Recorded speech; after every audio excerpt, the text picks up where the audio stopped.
Welcome back, everybody, to This Is My Bourbon Podcast. I am your host, Perry, and with me, as he always is, my co-host, it's Kyle. What's up? What's up? He's the corking off alley cat, I think. I'm That's very right. I'm unsure as to what's happening this week. But, Me too. It's okay. It's all good. Hey, we normally kick off episodes with a segment known as Flying Blind, where we try things that normally we blind pours for each other.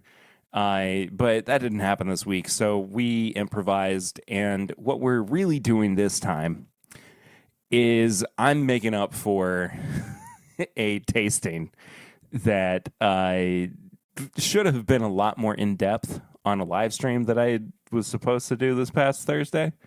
But I had the most technical difficulties, I feel like. And here we are. That's right. I burped into the microphone. I'm sorry. I liked it.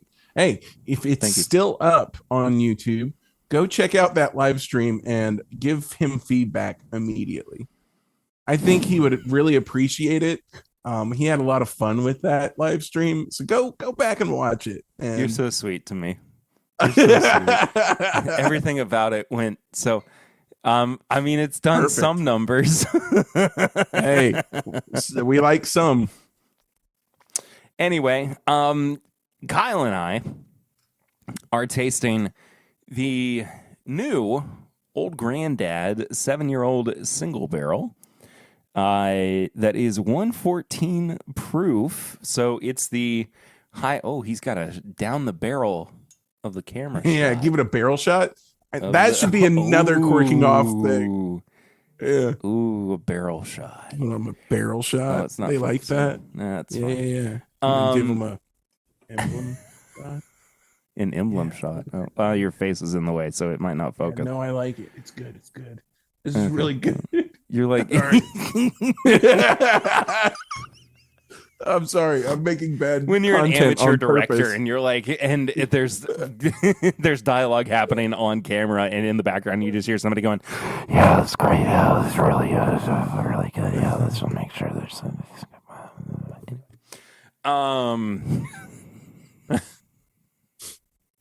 Kyle, what's the price on this? Remind me.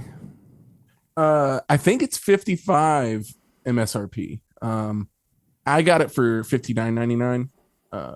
Which That's a I'm fine killer with. price for this, I feel like. Yeah. I agree. 'Cause High rye, 7-year. Yeah, I was not a fan at all of the 7-year Bottled and Bond Old Granddad Me either. that came out last year. Infamously, in case you don't know, I had a bottle of it, and yeah. I opened it, I reviewed it. It was sitting on my floor in my office/studio. I knocked it over and it broke. And the thing that I was the most upset about was not having to replace it, but the fact that I had to clean up a broken bottle. Yeah. Yeah. The issue here is that you tried to open up a whiskey, but you did it too quickly. You know what I mean? You're like, I'm going to open up this bottle. And you opened it up into shards, which is kind of not the way you should do that. Yeah. Yeah. You couldn't wait any longer. You're like, don't open up bottles of whiskey with your feet while they still have shoes on. Well, they, as in the feet, still have early tips and bits. Yeah. Don't put shoes on your bottles.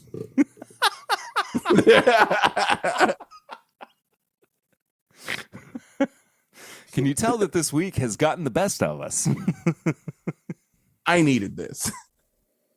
Me too. Yeah. Oh. Yeah, dude. It is ethanol heavy on the nose, and I'm not upset at that because most Old Granddad products are for me. Same, but there is something about this where I just straight up am going, this is kind of what I want Old Granddad to be always across the board. Yeah. Like, Now, do I find myself in the proof hound territory where I want something above 120 proof or just at cast strength in general? Yes, of course. But, you know, uh, Kyle and I also had the same idea, and we both had regular 114 sitting next to us. But I think that if this is what this product is meant to be, this should be it. Like, yeah, no, I agree. And no older, no younger, no higher proof, no lower proof. $55 MSRP. Crazy. Get out of here, dude. Yeah. Anyways, we got to actually sip it, because the hottest of takes is here. Oh no! Little orange peel, little caramel nut toffee, a little bit of I dark got something to say about the regular 114 when we get to it. But yeah. Oh, cheers, big dog. Cheers, buddy. Cheers, Bubba.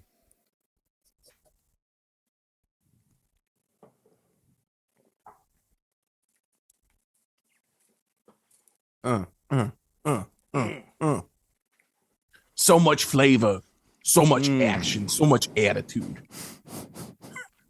It's so good, man. It's silky, it's oily, it's creamy, it's everything, which is funny. Yeah.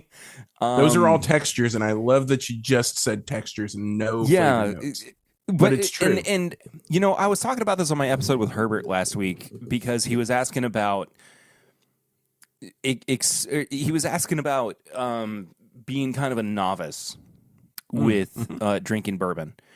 And I was telling him that, you know, the more that I have gotten into my bourbon drinking journey, I'm focusing a lot more on experience with pours. Like, yes, does it taste good is important, but also, like, how do I actually engage with it in terms of, like, where and how does it hit me on my tongue and in my mouth?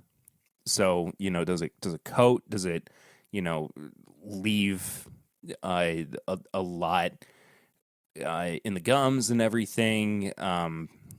You know, going through that process more so than just like, you know, I'll get on the podcast and I'll go through tasting notes, but I'm not always like sitting down and opening up a new bottle and going through like cherry cola and you know, really dark tannins and everything. Like, to me, it's just like, am I enjoying this? You know? And like when we get together and we just have casual pours off camera, it is that. It's just, hey, we're having really cool stuff, hanging out, and I can tell you if I like it or not. Yeah, because sometimes my brain needs a break from, you know, like the content sphere of it all. Like, I don't want to always be analyzing whiskeys. Sure. And so sometimes too, I'll get on the show and I'll have to turn that part of my brain off where I'm like, oh, I'm not just enjoying it for the sake of enjoying it. We got to actually talk about it. And a big part of Flying Blind too is engaging that part of my brain. So that's why we do Flying Blind on the show. Like, we get warmed up for it. We get engaged with you, the audience, and ready to go for the later part of the show. So this is the inside baseball, the meta part of This Is My Bourbon podcast. You don't understand it, and now you do. That's right. Get double played, ho. But that being said, beyond the, like, you know, the mouthfeel of it all, there is this big kettle corn note that I can't ignore. I get that now. On the palate and the finish. For sure. But on the flip side, with the regular OGD 114, I get a lot of burnt popcorn on it. Oh, on the palate? Well, on the nose at the moment, I haven't actually gotten to the... It does smell like burnt popcorn. Yeah. Yeah, I get that. I haven't even... And I love OGD 114. Like, oh, me it is too. one of my favorite affordable pours. Yeah. But like having hit this, which is the obvious step up, and comparing it 1-to-1, I'm like, oh, there's this noticeable flaw. Now, in a vacuum, I probably would not notice it, but it's, having it 1-to-1 side by side, it's the first thing I'm noticing at the moment. So I don't hate the burnt popcorn note because I have a odd like nostalgia sensation to the smell of it, in a weird like strange way. Yeah. I don't love it, but it immediately takes me to a place. You know what I mean? It definitely doesn't taste like burnt popcorn. That's caramel and vanilla. There's not much oak. There's that cinnamon and orange zest thing that's going on there as well.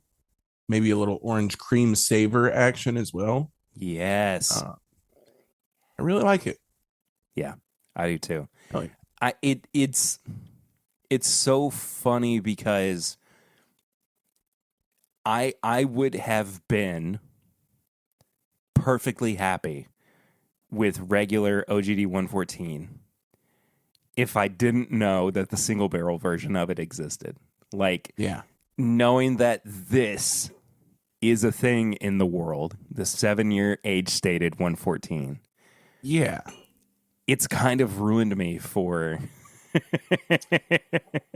no, because think about it. You can still get that OGD 114 for a stupid price. Like, it's still like sub 30 most everywhere. So... And I agree with you. And I was going to contradict myself for a second because I see them also in concert with each other in the way that I do standard Turkey 101 and the 8-year. Like, they're not necessarily there to compete with each other. They're just there to offer, like, different versions of the same product. Sure. From that angle, I agree. But I think the gap between the two products is much more severe. I think. Oh, okay. I think this 7-year 114 exceeds my expectations versus OGD 114 meeting expectations, I suppose. For me, Turkey 101 8-year doesn't necessarily meet expectations overall for me personally. Interesting. I think it's okay. I think it's solid. Do you think it's overpriced? No, because it is 8-year.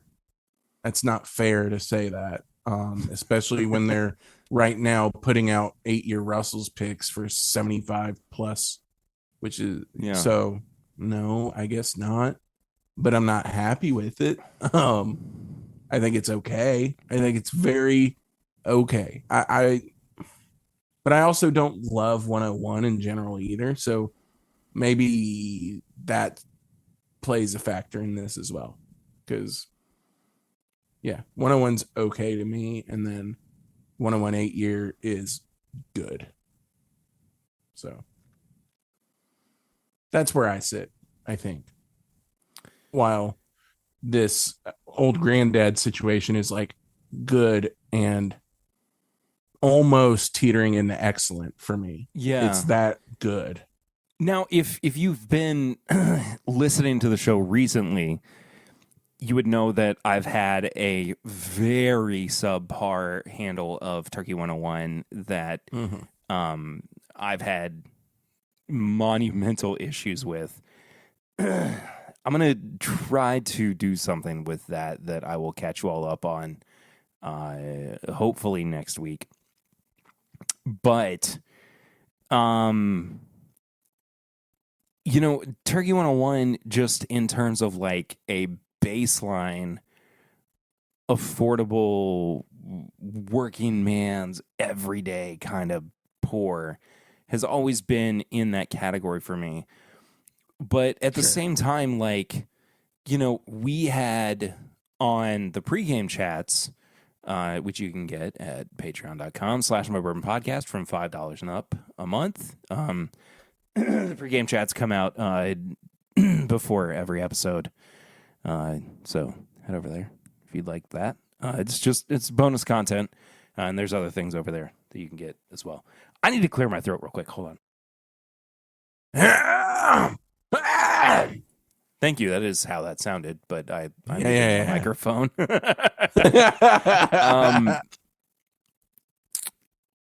But we on the pregame chats had a Heaven Hill handle bought on a bond that Kyle is showing for the video viewers, audio listeners, love you to death. But it's the T.W. Samuels bought on a bond, which I've been an advocate for since it basically hit the market 6-ish years ago, maybe 7 at this point. And, it's around $24, $25 if you are in or around our market in Central Kentucky. Again, for $175. Yes. Yeah. Which is again a stupid deal. Crazy. I think it tastes better than a 750 of JW Dant. Especially compared to the one that I have at the moment. It reminds me of the handle of Dant that I have from a few years ago that I finished on an episode a few months back too. Yeah. Like they're at least very similar to each other. Yeah. So I'm planning on doing I don't know if I can do it all at once, but I want to compare Evan Williams bottle and bond, T.W. Samuels, JTS Brown, and Dant all together, and then maybe sneak in Heaven Hill 7 as like the boss and see what happens. So should the ones that are available be purchased in handle form? What do you mean? I see what you mean. To do like a handle like off. If you can get a cranking off handles.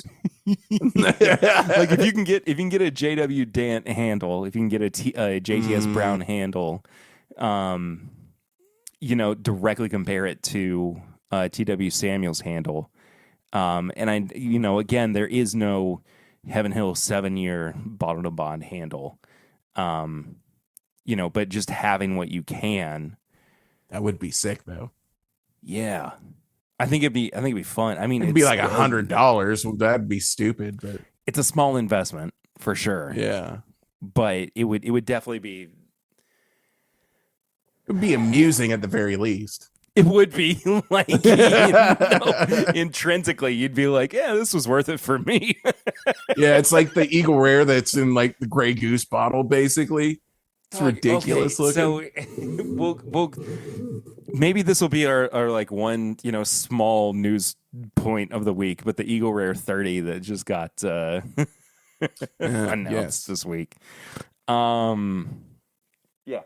Anyway, my whole point in all of this though is that the idea of what a an affordable, everyday pour, I guess, is always kind of shifting for me. Like it always changes. Because there have been times when it has just been Turkey 101. There have been times when it has been Granddad 114. There's been times when it's T.W. Samuels. And there also have been times when things have been good and it's been rare breed. Like, you know what I mean? Like that's just the way that it shifts. But in this context, like I think that you are probably right in terms of like meeting expectations. Like there seems to be a lot more quality control from batch to batch for Granddad 114 than there is with Turkey 101. Now, I don't know if, like, I always have this thing in the back of my mind that's like, maybe they're just putting their crap into handles, to sell off the batches that aren't quite making, their standards. Yeah. But at the same time, I don't think that's true. I think that's just me being, slightly conspiratorial. I think you're being conspiratorial. I think there's potential where they're seeing it as a volume play, even more so. And there's potential to throw more. 100%. So who knows? Maybe opposite, but maybe same, but different. Maybe opposite. No, I mean, I doubt it's the same. I doubt that they're like, this didn't hit, and so we've got to just get rid of it. It's very likely that they're just, trying to move as much product as possible. I'm.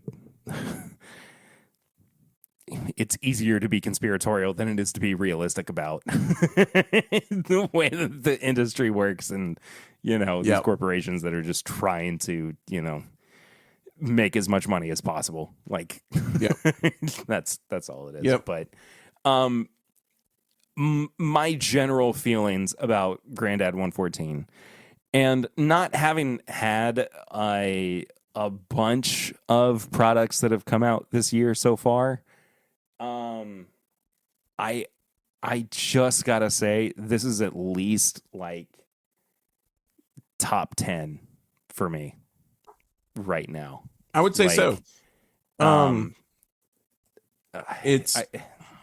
ahead. Out of everything I've had this year, I would say Elijah Craig Barrel Proof Rye was very interesting. That first batch this year.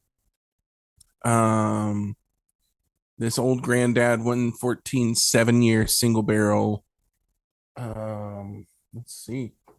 That's pretty much, dude. I haven't had much yet that kind of corked my socks off. Per se. I will say I keep coming back to the Green River Weeded Foolproof. And that one's so confusing to me still. Yeah, but I still have a soft spot for it. I'm gonna be honest with you, it's but good. not unlike many others, we didn't stand out in line for 45 years in a dick month to get the Heaven Hill 22. Nor did I have the money to do that. Nor did I care enough to do that. Yeah.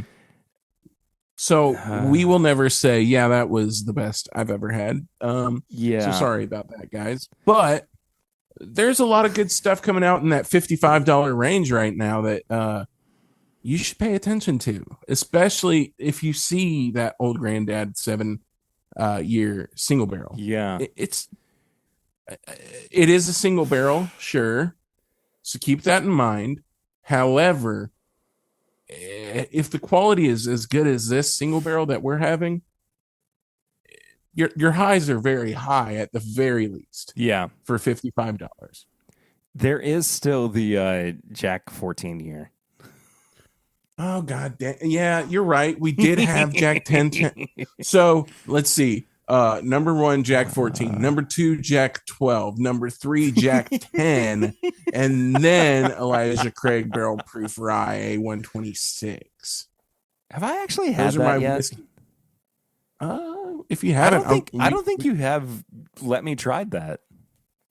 Oh, okay. We'll do that next week. Next week sounds good. On This Is My Bourbon podcast, it'll be This Is My Rye cast, and we will be ryeing off to some Elijah Craig Barrel Proof Rye A126. And also, why not? We'll do this A925 with it. So we'll do the A925 and A126 together. I think that's a great idea. You know what else we really need to do? And sorry, this is us planning things. Yes, this might just go to Patreon. Who knows? Yeah, who's to say? We really need to do the Knob Creek Blenders edition. You're right. We should do a Knob Creek Blenders edition in a line with the 9-year Blenders edition and 12. I think that would make sense. Yeah. Especially on price points. Like you can kind of say, hey, this sits right between the two, which is what I expect to happen, but it could blow us away. So yeah, we'll figure it out. But anyway. Yep. Them's his thoughts. Okay. Yeah. Hey Kyle, what have you been drinking recently? Oh, this is a fun one, I think. It's been a very, very, very busy week. So it's been mostly just Italian Pilsner from Blue Stallion. And that's about it. It's like straight up, that's about it. Yep. It's my only fun thing. Yeah, I haven't had time for anything else, honestly. Work's been nuts. Life's been nuts. Butters has been nuts. My puppy, he's a psychopath. He's grown legs. His legs have grown double in size in the last week. Oh no. He is long and he is willing to go wherever he wants, and it is a lot. Yay. Yeah. Woohoo. So here we go, boys. I'm cleaning my glass out, by the way, for anybody who's watching on No, that's YouTube. not what you're doing. Be honest. There we go. Yeah.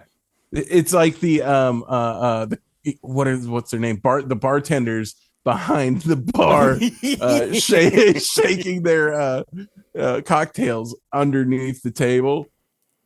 Like, that explains why they have to do it above the table. Yeah. Didn't look great. You can't just cork off in public.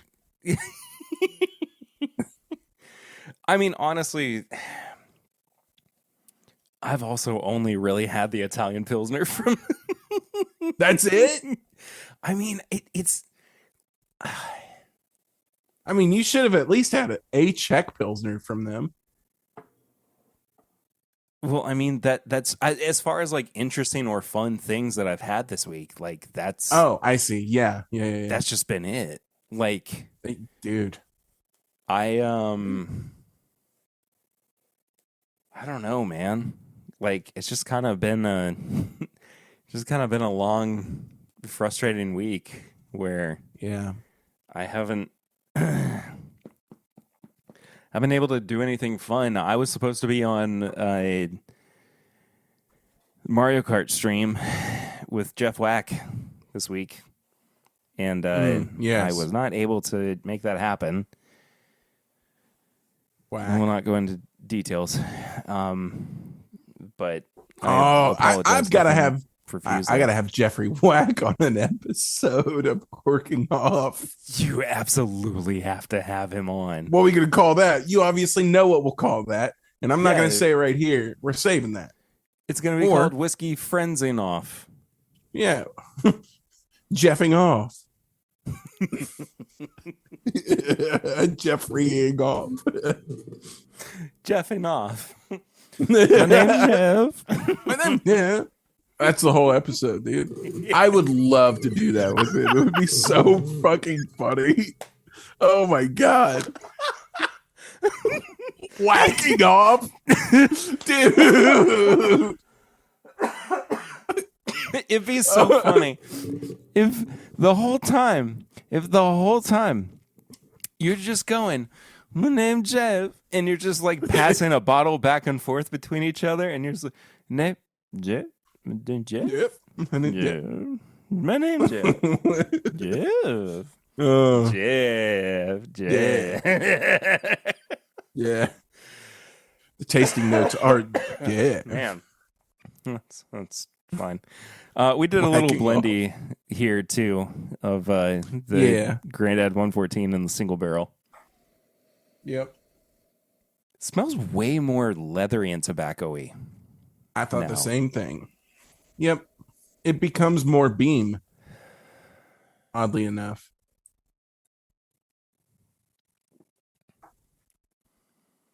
And it tastes it too. Oh. It's actually really, really great. That might be better than both of them. No, I think the single barrel by itself is great. This is very, very good. But Jeff.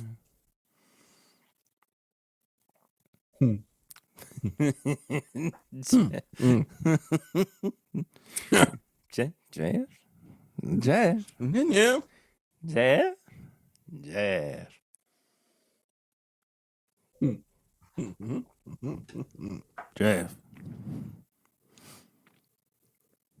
It is very good. Yeah. It's really quite good.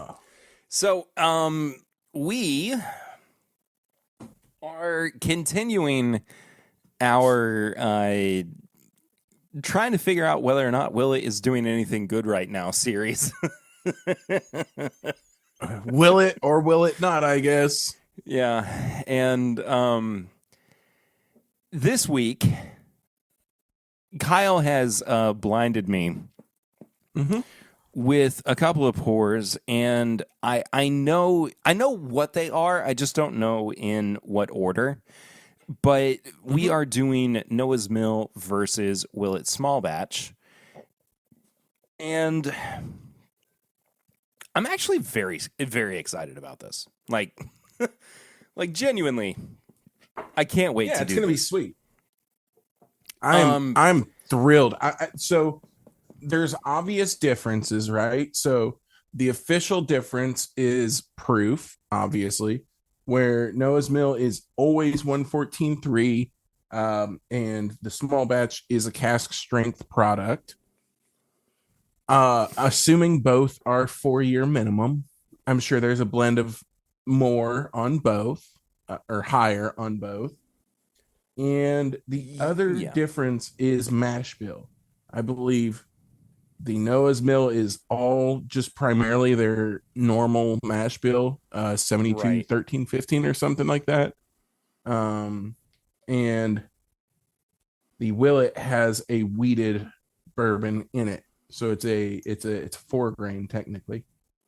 So, you know what's funny? I don't think I knew that. Yeah.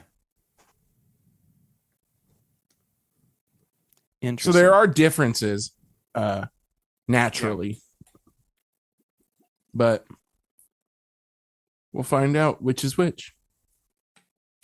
I had something I was gonna say. Oh, it was that Noah's Mill, of course, is a much more storied product, has been around for a lot longer than Willett Small Batch has. Originally had, like a 15-year age statement on it, if I'm not mistaken. Allegedly, Heaven Hill or Beam, allegedly. Yeah. Even though the proof point has always stayed the same. But it was about 7 or 8 years ago, I think, that they dropped the age statement. At least, yeah.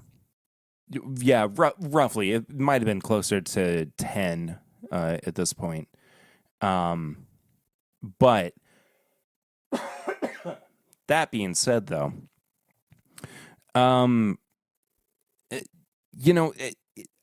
imagine that for Willett, they are trying to put put things kind of on the same trajectory in terms of like age statements internally, or quality for themselves, and potentially give you somewhat of the same experience across the board. Not saying that Right. would be the exact modus operandi that they would be employing, but still, it wouldn't surprise me if they were lowering just about everything outside of like the small batch rye to around a 4-year minimum. Which, I mean, small batch rye is 4-year minimum. I thought it was 3. No, it's a 4. So they initially brought it out as a 3. It's a 4-year minimum. Oh, you're right. You're right. Yep. Anyway, all right. So, I've got these blind, like I said. Yep. Just 1 and 2. Just 1 and 2. So, we will see.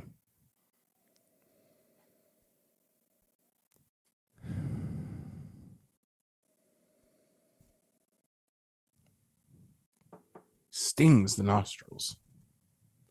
Oddly enough, they don't smell that different. No.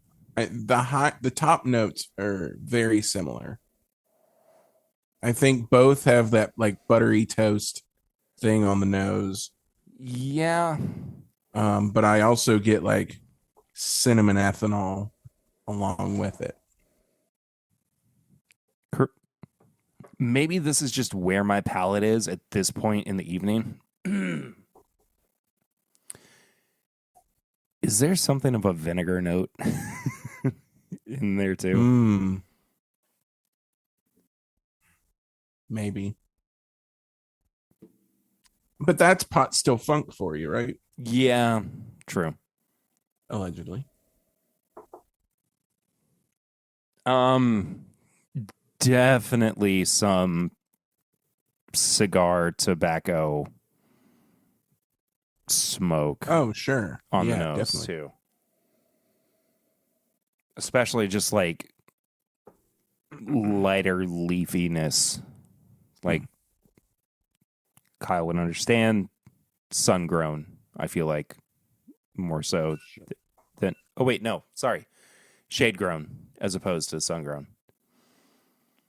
Yeah, I get what you're saying. There's also this weird like malty note in there too. Like honey malt or something. I don't know. Glass 1 stings the nostrils. Yeah. Glass 2 is more chill. Feels more rounded. The edges are completely removed on this one. It feels a little more well put together, at least on the nose. God dang, it's not going away. The one on the glass 1, it just is so ethanol heavy, and it's just not going away. I genuinely do not have a guess yet. I'm not, mostly because I'm not willing to give myself room to make a guess. I don't feel like it would be fair at this point. Sure. Let's go ahead and dive into last one. Alrighty, baby. Those were certainly noises. That's right. And words, maybe. Who's to say? Translate them, baby. I'll know in the edit.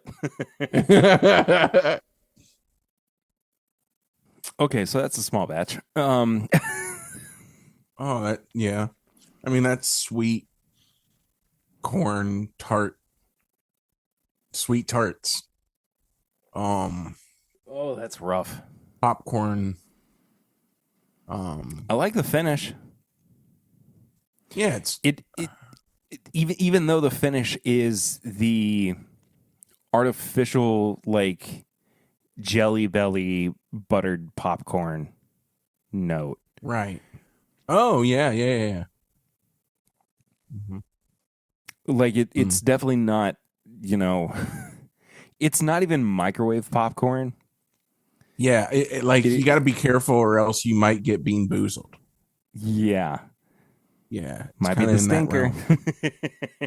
realm. I mean, it might be. Might be vomit. It might be. Could be earwax. Feels like it. Yeah. Um, that's tough. I really wanted to like that on the palate based on what I was getting with the nose. Like, I didn't hate the nose. I wasn't getting as much ethanol as you were. I still am. Man. I'm getting more like cherry soda on the nose than I am anything I else. wish. I wish.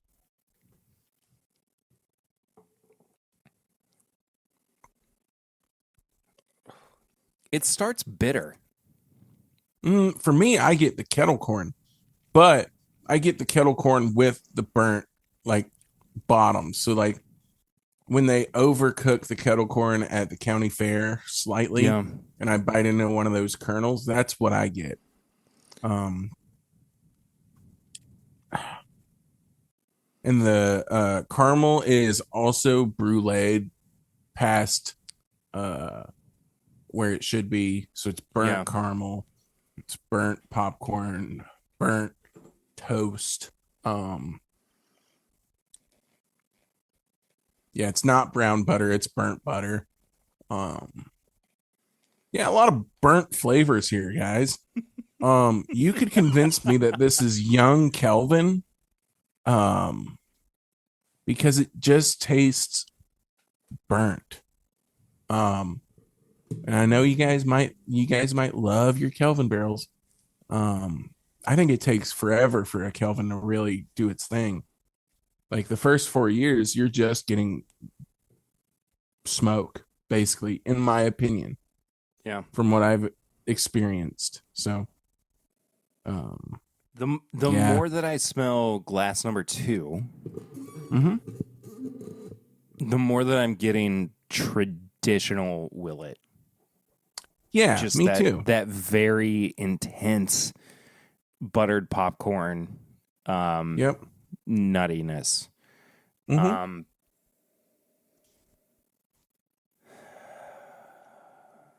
I mean, definitely their distillate, definitely what is now modern Noah's Mill. Yeah, potentially. Potentially. Cheers. Who's to say? Yeah. Oh, Okay, I'm going to be honest with you. It's better. less interesting. Yes, but it's not blowing me away. No, it's simple. It's very simple and one noted. Yeah. I was looking forward to this being if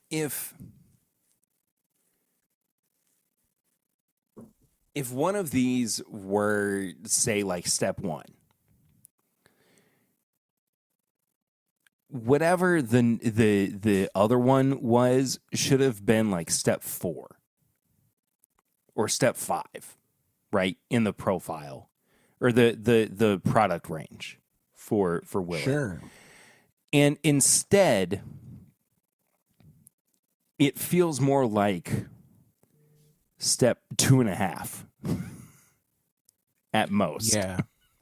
Like they're But not so that different. and that's okay. So The other point and the piece of the puzzle that we didn't mention is price. And they're basically at the same like $60-$65 price point. Yeah. So on that end of the spectrum, I'm not upset that it's like a sidestep. I'm just upset at the fact that this is $65 sidestep because, dude, what are we doing here? So here's my biggest problem. And I truly stand by this because I loved the batch of small batch that I reviewed. Like it was not whatever this is. Between the two of these. Yeah, I think it's obvious. We said it was a blind, but I think we both were it was pretty obvious. The first one was small batch. Yeah. This is the second one that came to Kentucky. The 126.6 proof. Was it So that might be the same one. This is the same one you reviewed, actually. No, because right? I reviewed the 125. Yeah. Okay. The 126 was the first one. I think 125 flat was the first one. Do you still have it? You saw his reaction. You saw it. I know you guys. So for you guys that are watching, you saw that. For the audio listeners, he rolled his eyes.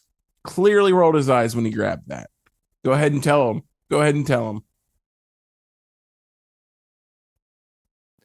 It's not focusing, but it is 126.6. Go ahead and pour that one too, though.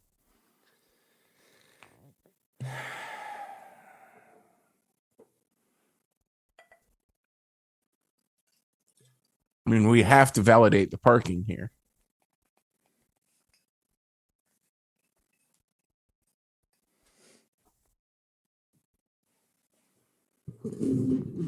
So it was the 125-ish that hit Kentucky first then. Yes. Like 125.6 or 125.3 Zero. or something. No, 125 flat. Oh, okay. Gotcha. Yep. Mm-hmm. It's the same, isn't it? It's dead on. Completely the same. Tough.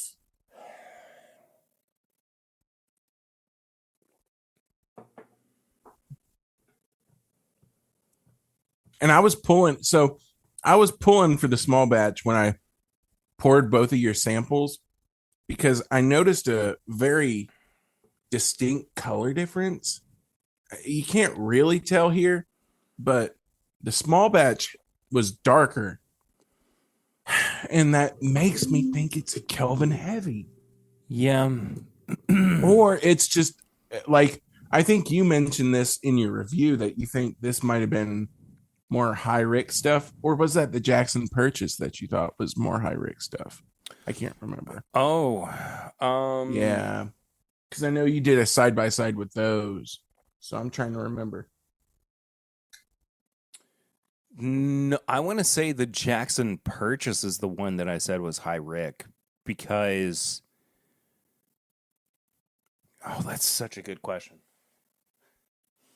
This is the problem with doing content. Eventually, I forget most of the things I've said. Yeah, right. Like, in one mouth, out the other butthole. Yep. Allegedly.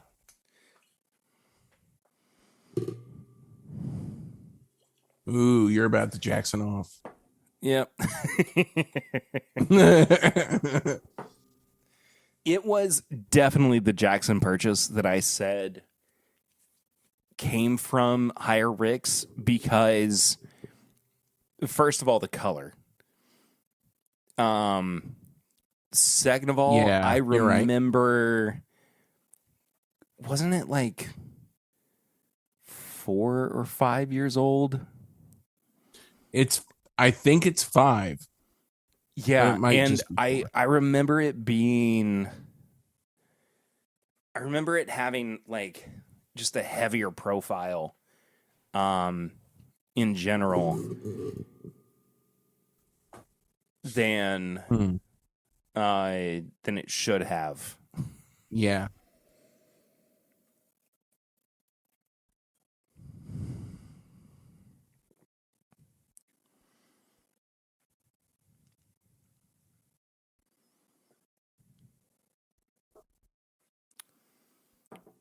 Okay, so first of all,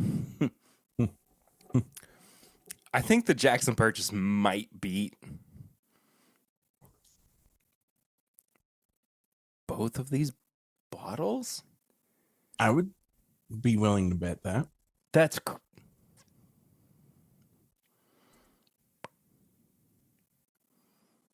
yeah. I think it might. Which is interesting because you went Willett first time. Um,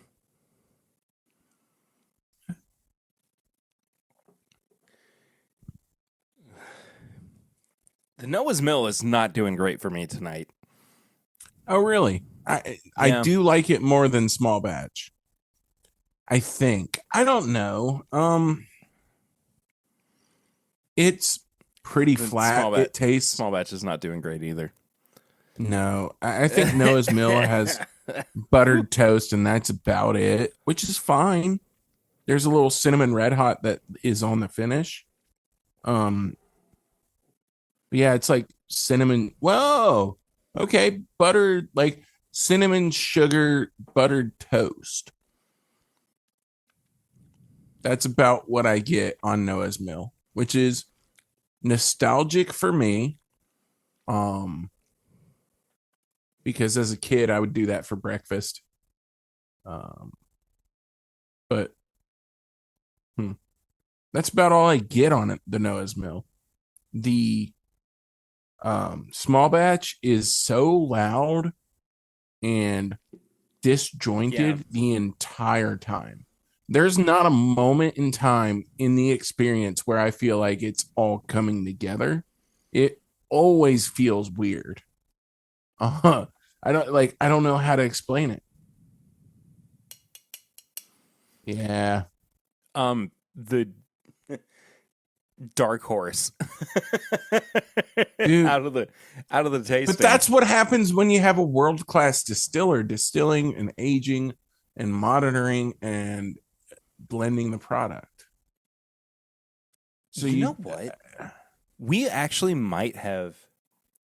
We had an offer to have Craig and Terry on the show from their PR person. Yeah, let's do it. When? Now? And whenever. Yeah, do it. Sorry, I'm so pumped about that because hell yeah, dude. Yeah. Dogs. They just found the episode that I did, and this episode or the email that they sent was a month and a half ago. I gotta make sure I reply to it. Yeah, hit them up, dude. Yeah, I will. Claire, if you're listening to this, I am so sorry. I am really, really bad about replying to emails, especially if they get lost. I have 2 small children and a full-time job, and this is my other full-time job doing the podcast. I need somebody to do, public relations for me for the show, which would, yeah. Hey. I don't want any more of this nose mill. Bye. Drink Jackson Purchase. It's in the other room, unfortunately. Well, why don't we drink something that we both have nearby then?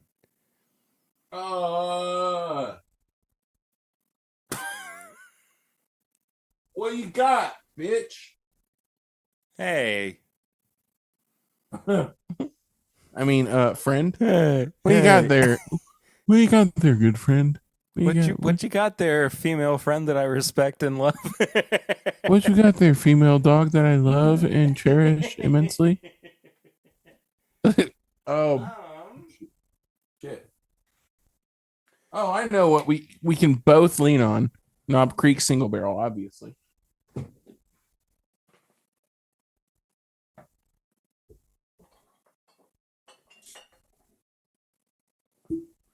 Can I do a PLT in place of it that I purchased and is not one that was gifted to me by somebody?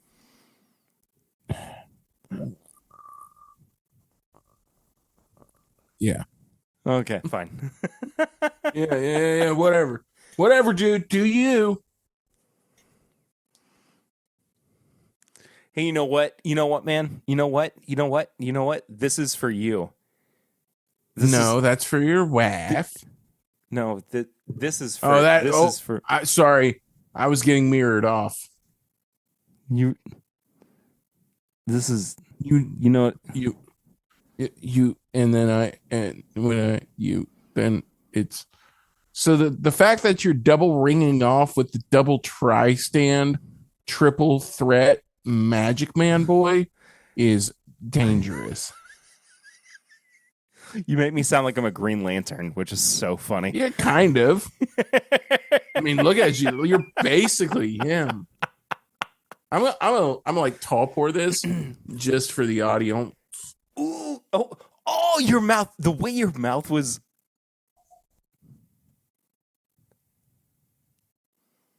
I mean, a little bit of drip, but you didn't do nothing bad. wrong with that.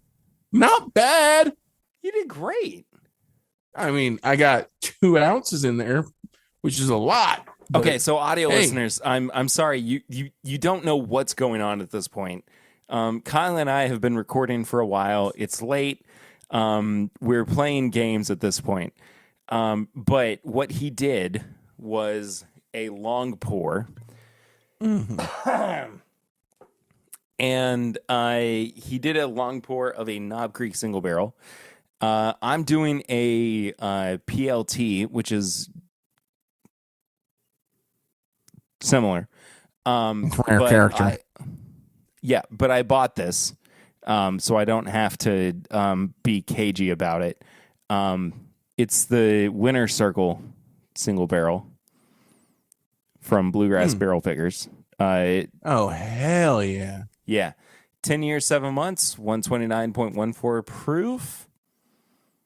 PLT-083. 7813.9 mash bill. I will also do a long pour. Are we ready? Yeah.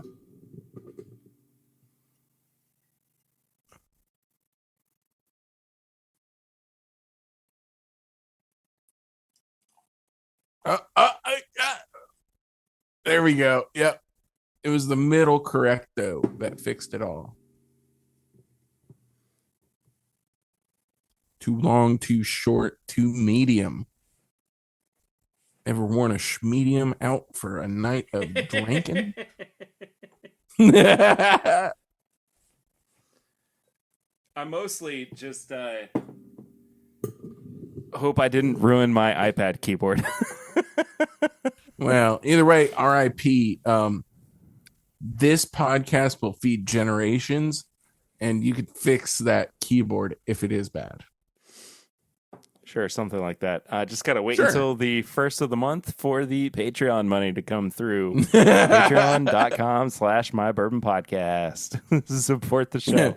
Hey, also, if you want to be a free supporter of the show, all you have to do is head to the Patreon link and just,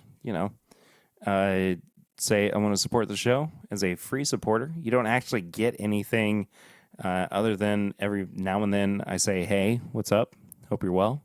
But from $1 and up, you get some things like our Discord channel, $2 and up. They're infrequent, but still they happen. Newsletters that happen on the Patreon. Oh, geez. Come on. You got this. But then $5 and up, you get bonus content every single week. And then there are other benefits over there that you can check out by heading to the Patreon link. Also, I will go through plugs and everything later in the episode, so you know how to support the show and check everything out. But everything is in the description below, no matter where you are listening to or watching the show.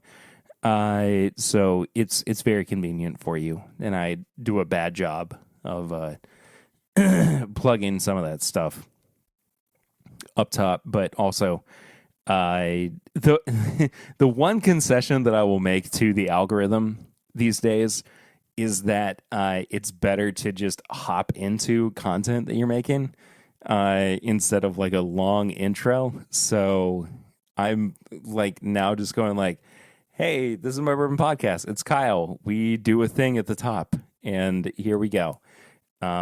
So that's kind of how we're kicking things off these days, and we just take a little while to, But also, like, ramp the up. 2010s of long intros are so dead. So dead. Get those out of So here, dead. dude. Yeah. Get it out. Yeah. I'm okay with those being gone. Like, Me too. Oh, it was disgusting. I couldn't watch a video for the first 90 seconds of anyone's shit. It was like exhausting watching them do all their plugs. So shout out to the algorithm for fixing that. Yeah. Just saying. I'm happy with it. We are going to move on to, so we should probably wrap up like, the tasting portion too.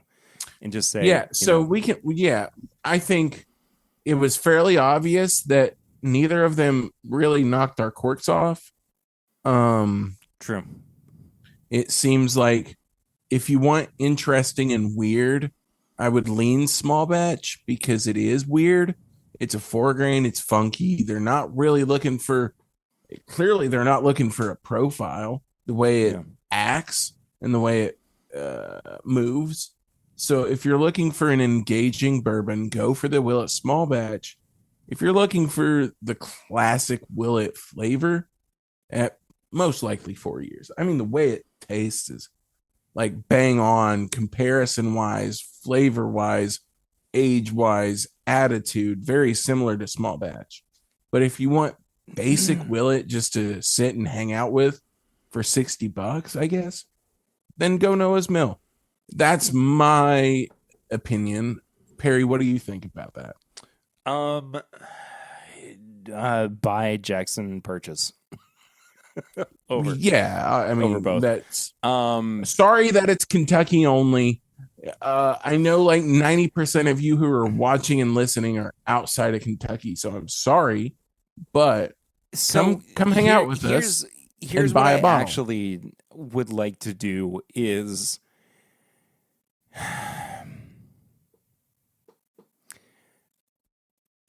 I want to truly do them blind, but throw not Noah's Mill, Rowan's Creek in there too. Why? That's like 101. I think that would be such an outlier. You wouldn't really. It wouldn't. Yeah. I at 101.1 proof, I feel like it would do nothing. It would be such an outlier and so obvious. So we have never reviewed it on the show. It's a shelf standard, arguably $45 bottle. Yeah. I mean, it's not, gone anywhere one way or another. I think what we should do is we should first review it sometime soon, like not immediately, not Yeah. next week or even, within the next 4 weeks, arguably. Mhm. And then decide whether or not we want to throw it into a blind with 3. And even Yeah. maybe throw in, well, I don't see any point in throwing Jackson Purchase in there because it just, No. So I see. I think of Rowan's Creek. So it's at 101.1 proof. The other thought I have when we go that realm is also that old Bardstown 101. And then okay. also Yeah. they're bonded. So you kind of go bonded at 100, 101 with the old Bardstown 101, and then the 101.1 with Rowan's Creek. And then we could kind of determine based on those who fits that like low to mid proof winner for Willett. And then you could kind of throw that with Noah's Mill or whatever you want to do. But I don't know. The issue right now for me is the lack of confident direction from Willett. It feels like everything's a guess. Yeah. It feels like every single move they make is a guess. Well, and they're not. Yeah. It just doesn't feel confident. It doesn't feel refined. It doesn't feel honest. I completely agree. And a big part of why I agree with you is because of the inconsistency of the proof points on the small batches. Like, I feel like if they had a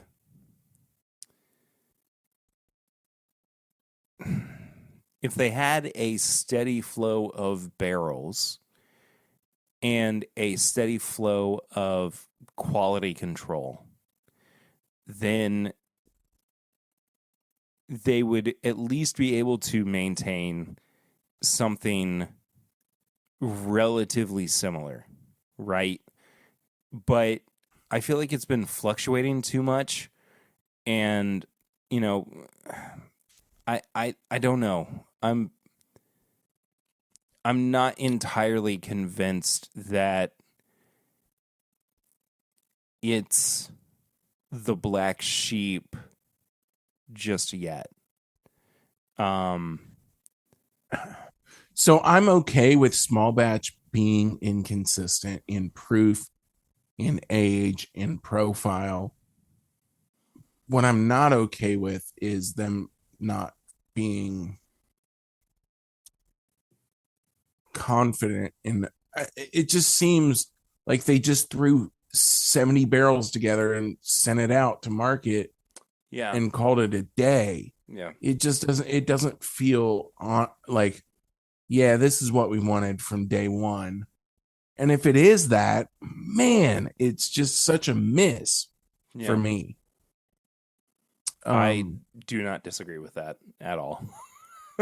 Maybe if that is the Willett profile that they are going with moving forward, because if you look at Beam with their main mash bill, their low rye mash bill, even from Beam White Label up to Knob Creek Single Barrel, there is still a through line on flavor profile. If you look at Turkey and Turkey 81 up to Russell's Single Barrel, there is still a through line on that flavor profile. Right? And I'm not saying that is the way that every single distillery has to be, but I do think that the way that Willett postures themselves as a heritage distillery in the same way that Beam, Turkey, maybe not necessarily Heaven Hill, because they are so diverse with the amount of mash bills that they have, Right. you know, and they're not trying to unify their flavor profile. But every product line is definitively something. Right. I don't think Willett has that. Because they have multiple mash bills, but they don't have a definitive through line anywhere. I agree. It's all just, and this is that, and it's all 4 year. Yeah, we've been distilling for 12 years, 14 years, whatever it is now. But nothing feels like they've hit it.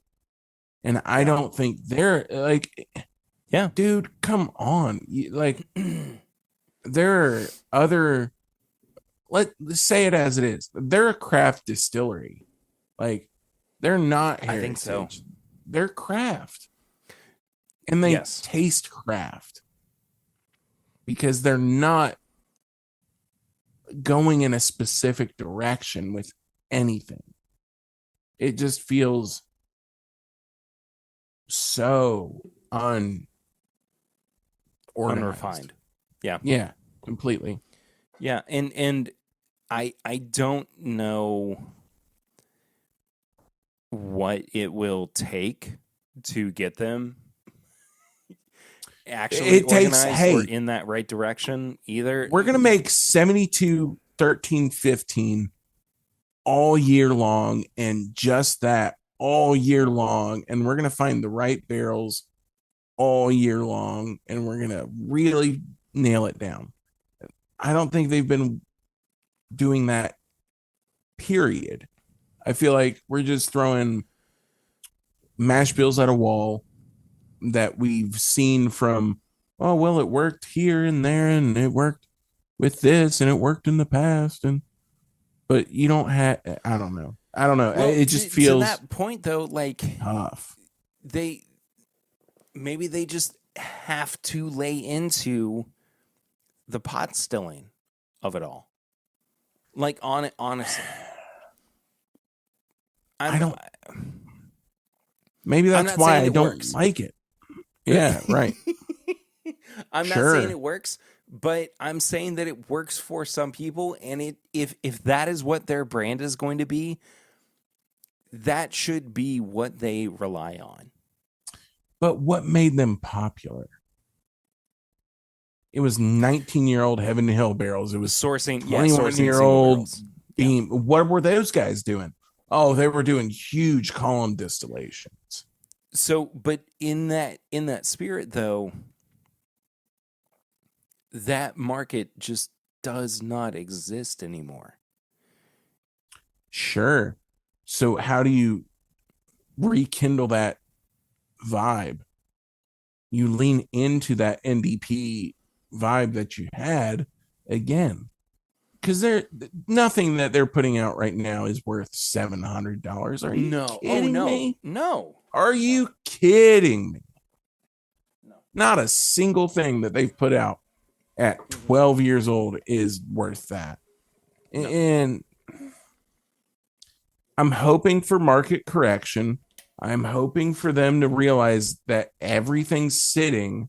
I mean, you go into a liquor barn right now and you see 2 cases sitting behind the shelves right now of their 14-year picks. No one's buying it. Who's throwing $700 at it? The only reason people were buying that in 2020 was to make $300 on the secondary. No one's even doing that now.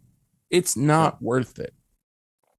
And it's time for them to realize, hey, it's not working. I mean, and it's a matter of time for liquor stores to understand, hey, it's not working. We can't bring a Willett purple top in. It doesn't sell. It's going to take time for them to realize, okay, now it's time to put those 14-year barrels into Noah's Mill, right? it's time to rekindle that vibe of what Noah's Mill should be at. Okay, make Noah's Mill a $150 bottle at a 15-year age statement, and I'm in. Oh That's yeah, exciting. I have no problem with that. No Right. problem with that. Like, Sure, they couldn't meet demand of it, right? Like, at least to begin with, but there's no way it's worth $700. no. I think that what you are touching on is the over premiumization of the market in Mm-hmm. the wrong direction, and distilleries and companies unwillingness to correct back towards what would probably make them money in the long run, which Sure. would be fairly priced products that reflect the money that if they are NDPs that are spending money on sourced barrels, that would accurately reflect the money that they are putting into their investments, right? So, Sure. I think that, we are.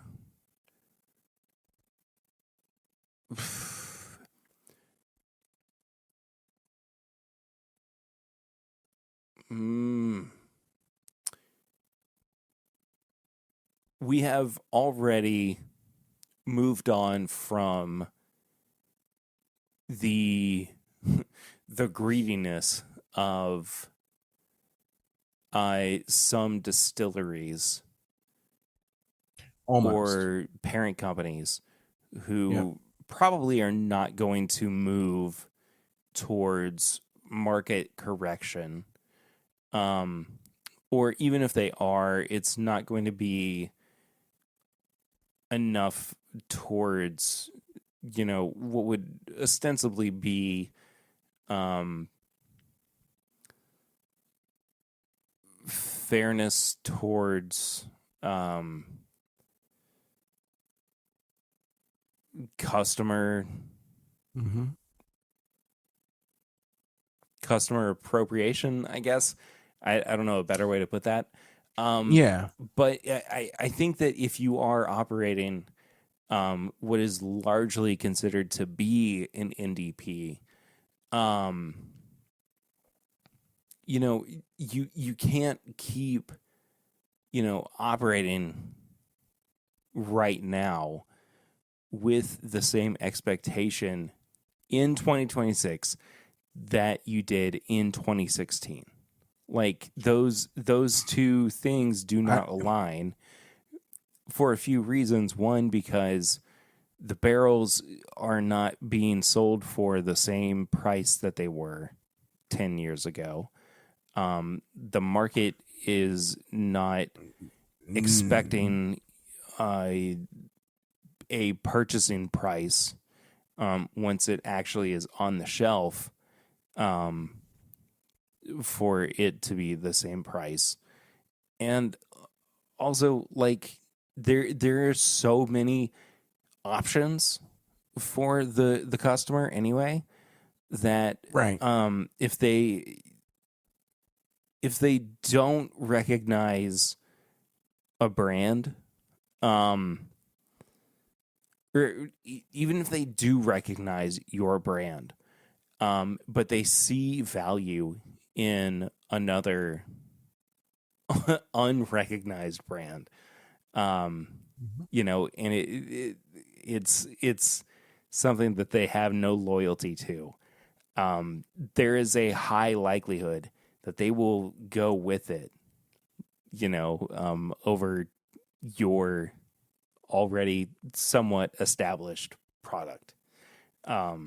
Sure. But I also think we're obviously past the $70 6-year MGP barrels that were flooding the market over Agreed. COVID. So Completely thank agreed. God for that, Yeah. right? Because that was nuts. That there was no reason for 5 and 6 year barrels to sell for $60+ Yeah. ever. Yeah. So now I think we're getting some market adjustments. Wild Turkey's canceled the Masters Keep, or I guess ended it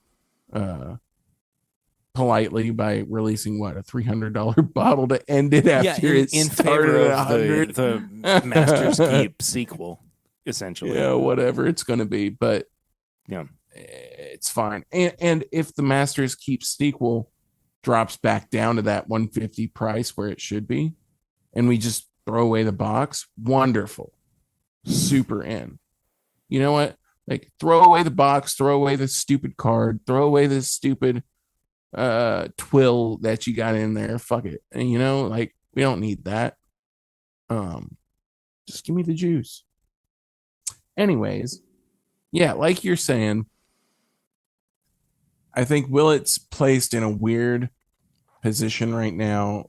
I think potentially one of the toughest positions in Kentucky distilling in 2026. Yeah. Because For there's sure. such a large gap. It's a huge gap between expectation and reality. Yeah. And it's starting to show finally. And we'll see how long it takes for the correction to happen. Will it to make the purple top and green top single barrel era disappear for a little while, right?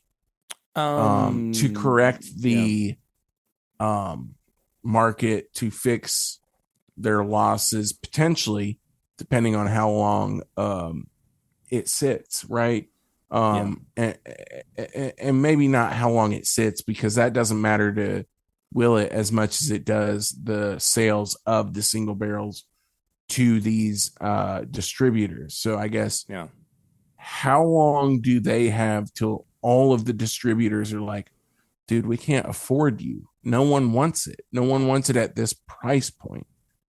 I think we're very close. I think within 6 to 18 months close. We've got to be that close to them trying to figure it out. Otherwise, there's no way old Bardstown Bottle and Bond is helping them enough for tourists coming into Kentucky buying 175s of the cool weird jug of it. I don't think they have enough power in that brand alone to fix the issues that they're dealing with outside of it. Yeah. And maybe we're maybe we're blowing it up, because I'm sure Purple Top Small Batch right now is killing, because every time I see it out, it sells within a couple days. So they're fine right now, but I mean, we'll see. I definitely think it's helping, but I don't think that it was a strategic move for them in the way that, like, it's on billboards in the way that the Big Arch is for McDonald's. Like, it's not trying to draw people back into the brand. Like, it's not there. I don't know. I think it is. I think this is, hey, Noah's Mill and Rowan's Creek aren't selling as well. We need to fix this. How are we going to fix it? Put it in some foil and throw some freaking pot still in there. So you're just like, we'll throw some Willett pot still and some Rowan's Creek together, and we'll throw out barrels of cask strength, and they'll love it. You know what's funny is that I don't think, and I could be wrong, but I don't think that there is anybody at Willett who would ever be willing to answer a lot of these questions. No.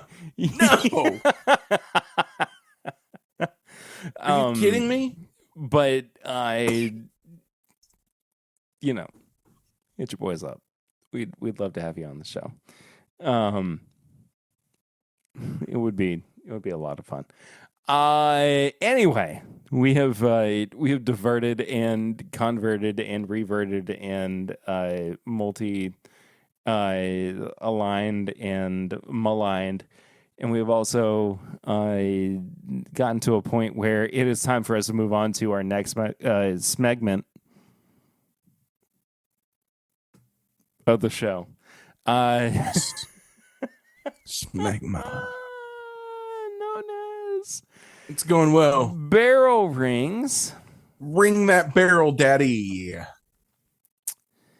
Where if you want to actually be a part of it, you can do so by leaving us a voicemail or sending us a text message. We have a hotline for it. It is, I think, free of charge, unless you have potentially. Who's to say? I don't know. I don't know how carrier charges work. Yeah, if you're using one of those like walkie-talkies from Sprint from the 2000s, maybe. Yeah, if you went on to like buymeacellphone.co.us.tw. Whatever. Crackmyblackberry.com. Right, but thank you for listening somehow. You might be, pinging off of a tower in Vietnam. Downloading off LimeWire, oddly enough. We do have one text message. Ooh, fun. Let's hear it. It's signed anonymous. I believe that. And it does have a preface. It says, Perry, read in your best professional English accent. All right, let's hit it. I wish I had read that before we had another pour here. What do you mean? You feeling good, dude? Oh, yeah. There it is. Yeah, car drove good. Come on. Red leather, yellow leather. Red leather, yellow leather. Leather, yellow leather. Dear Kyle, I long to know how you've been lately. From the drippings of the pond water on your curly locks to your sweet stash, I miss thee. Forever how thy brow be furrowed and thy laugh be guttural. The longing of the love is deep. Like the corks you off, I too wish to be exaggerated with flashy booms and sounds like days of past. Signed, Anonymous. Okay, so it wasn't actually anonymous, it was anonymous. Signed, Anonymous. Signed anonymous. I'm anonymous. I believe him. Or them. I believe they. I long to know how you've been lately. From the drippings of the pond, water on your curly locks. Yes. And the dripping down the stash. What did he say after that? Oh, sorry. I miss thee forever. How thy brow be furrowed and thy laugh be guttural. Oh, wait, I missed your. Let me back up. From the drippings of the pond water on your curly locks to your sweet stash, I miss thee. That's crazy. If that doesn't go on your tombstone, I will be very upset. I'll talk with Morgan. Because God knows I'm going before her. Lucy earlier today was like, I don't know what your whiskey collection is going to look like when you die, but your wake is going to be crazy. And I was like, yeah, I get it. Yeah, right. Like everybody just tell them the flippers. Yep. Mm-hmm. Y'all just open stuff up if it's not opened, and drink whatever you want to. Anyway, High Proof Hot Takes segment of the show where we oh, there's some puppies. Hi, Daryl. Oh, just You broke Daryl. in. He Hi, knows how to boy. open doors. This is He's a good dangerous. boy. Bud. You want up? His ears are gray. Uppies. Come on up, bud. But High Proof Hot Takes, it's our segment of the show where we talk about things that have been bugging. Kyle's headphones fell off.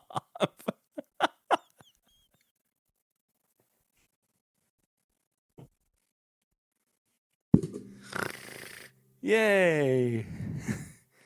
Daryl's sad. It's okay. It's okay. Just wait.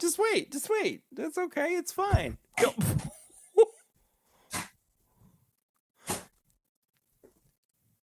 They're going mad. He got big mad. What happened? Why Dale get big mad? Why did he get so big mad? He's so big. Oh my god. Anyways, high proof hot take for the day. Anyway, yes, that's a segment of the show as that we're you on. As I'm saying. Yeah, things we've been fuming about over the past week that we have to rant about, that we want to, get off of our chests because you are captive listening. I have the biggest audience right now, and it's inopportune construction work. And that sounds ridiculous, but I'm just saying, like, I don't know why you would plan to start work at 5 p.m. on a Friday on a highway, but that's what we did, and it caused potentially an hour and a half of backed up traffic that is typically like a 35-minute drive. So we terrible. One of my favorite things too is that Kyle had like a mini crash out where he thought that we weren't going to be able to record tonight, and literally that was at 6:00 trying to get home, and it's almost 1 a.m. Yeah, we were fine. It was fine the whole time, but I was like, dude, I don't want you to have to like come out and get like ready at this time. Like I was worried I would never make it home. It felt like that dire. Because even my alternate route was just terrible. So I was just like messed. But I also totally understand it because I am like I don't want to inconvenience anyone. And also like if I am panicking, I need to get home and just relax. Like literally. I don't want to, freak out, and if I am losing my mind, I don't want to go into creating content or anything, but sometimes it just happens.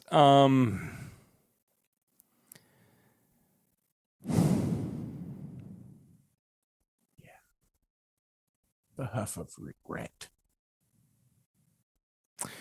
Tips and bits. I just don't want to. I don't want to. Yeah.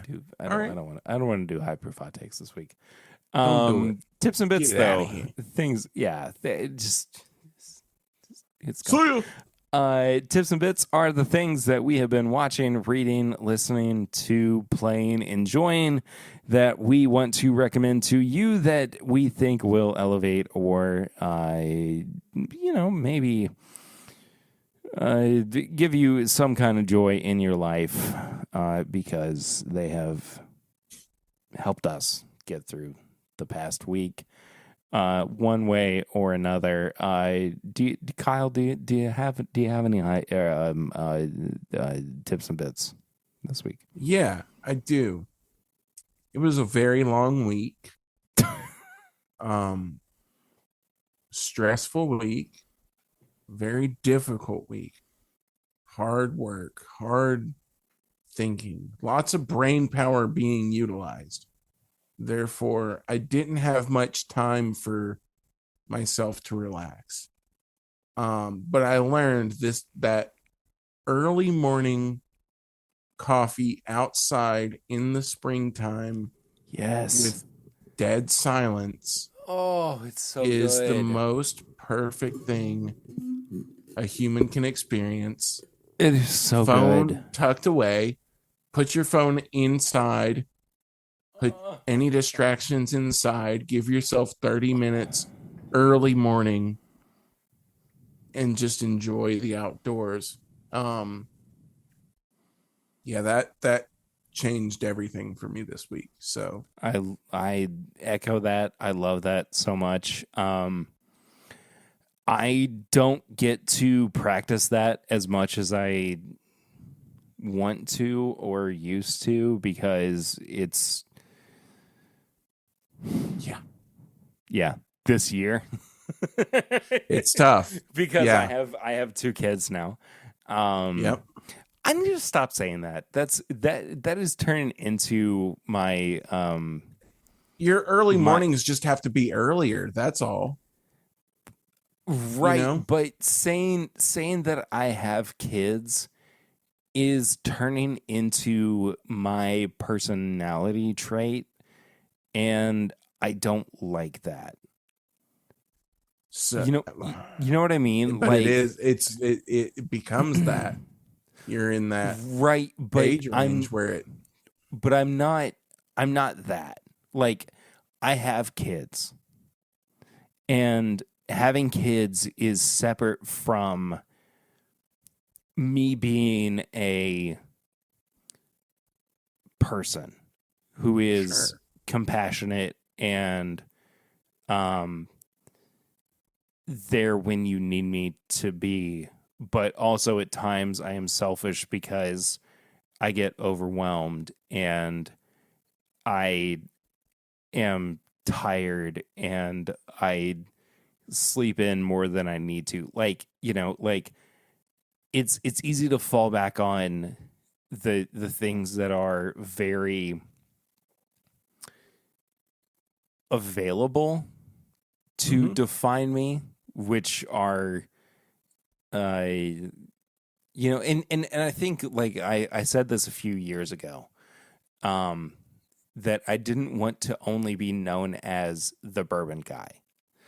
Um, and I meant that in the most sincere way, but I think that the listeners of Tim Bib heard that and were like, well, he doesn't want us to listen to the show anymore. And I was like, Mm-hmm. no, you misunderstood that. I wanted you to listen to this show, but understand that I have multitudes. Like you should be a part of my entire journey here. Like I am very honest about everything that I'm going through. So that's why I'm saying things like I don't want to only, come to the table and be like, I got kids. Sure. Yeah, no, you I know, get that. Yeah. like I do have kids, but I need to be more mindful about the time that I spend for myself and trying to carve out the mental space of not just falling into habits that I I think are the most comfortable and whatnot. But that being said, though, I did fall back into watching a show on YouTube that one of my favorite Australian comedic Trope. Auntie Donna, um, and my buddy Ben Russell, who is also Aussie, um, is normally a part of. But they have a long-standing show on one of their YouTube channels called Grouse House. So Grouse and House. And it is called the most upsetting guessing game in the world.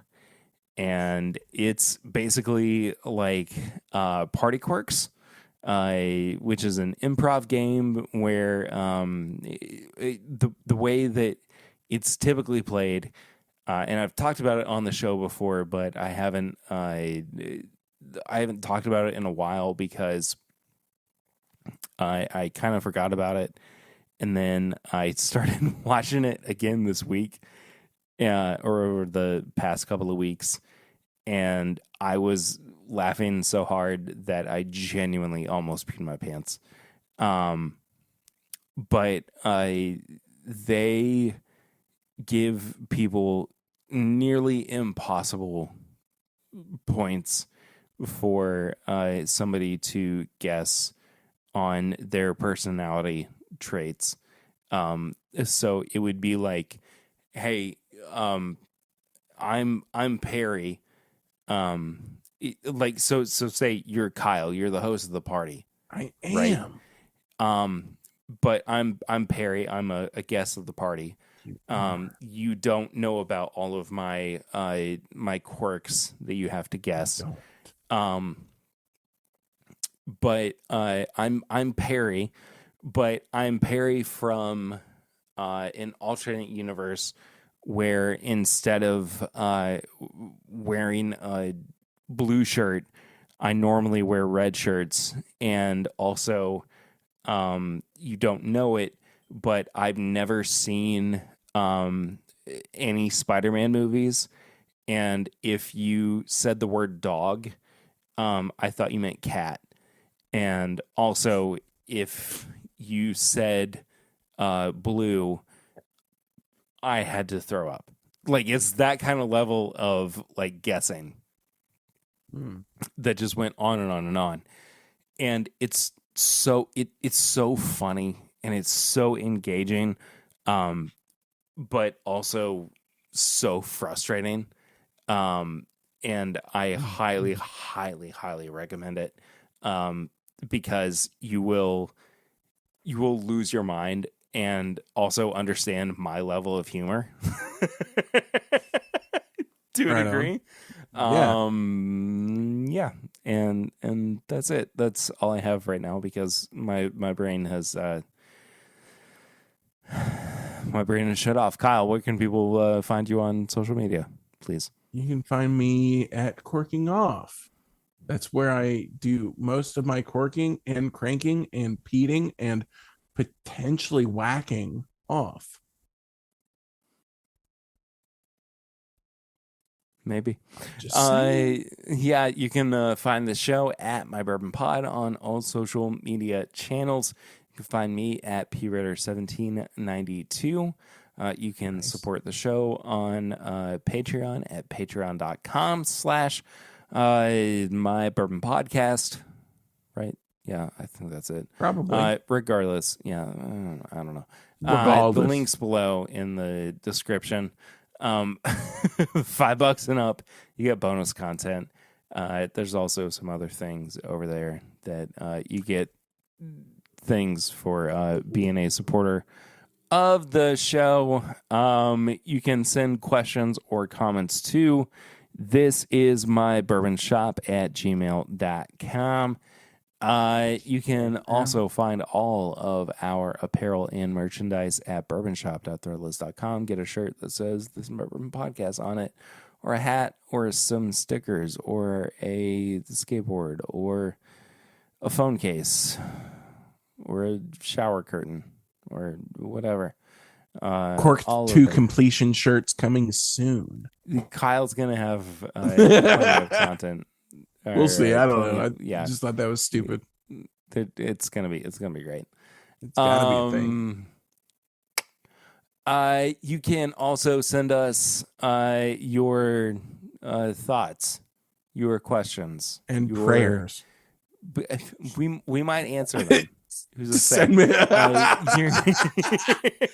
way! It'd be great if you wanted to send us, prayers, and we'll listen to them with your donations for the church. Yeah.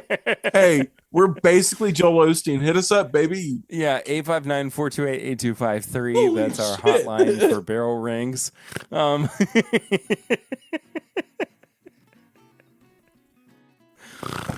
859-428-8253. Send us a text. Leave us a voicemail. It doesn't matter. We'll check it out here on the show. Sometimes I'll do a bad British accent, too. Yeah. We all love that. We have a P.O. Box. It's P.O. Box 22609, Lexington, Kentucky, 40522. Samples, bottles, food you want us to pair with things. But regardless, just send it there and we'll check it out. And then last but not least, leave us a 5-star rating and review on your podcast app of choice. And we'll read it out here on the show because we love you and we love the fact that you support us. And that's a great way to put us up in the algorithm. And that's it for this week. Next week, maybe the Elijah Craig Rye A126, maybe the Knob Creek Blenders thing that I don't know yet. We'll figure it out. But Kyle the Knob Man cometh. The Knob Man. Yeah, we're gonna do stuff, and you're gonna watch or listen, and it's gonna be really good. And as soon as we both square pose, the music comes on. And we love you, and we'll see you next time. Until then, though, I'm Perry. And I'm Kyle. And this is my Bourbon Podcast. See ya.